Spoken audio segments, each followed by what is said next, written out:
Hello, welcome to my channel. So today I have for you the pet lifestyle.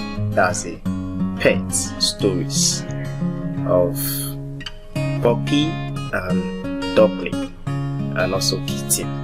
Okay, so today I have some compilations of the pet lifestyle here. So I want you to see the various lifestyle of a puppy. You can see how cute those puppy are. These are their various lifestyle here, and we also have the puppy and the duckling,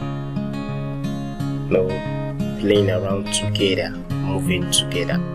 Okay, so we have the various ways of all of these video.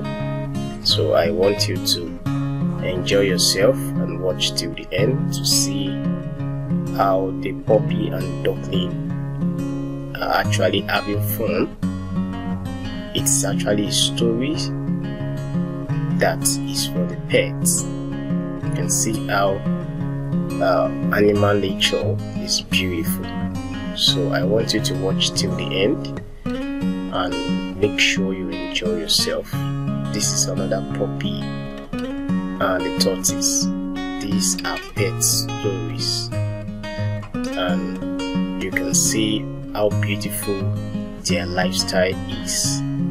This is amazing. I know so many people out there love something like this. So I want you to kindly watch till the end and enjoy yourself.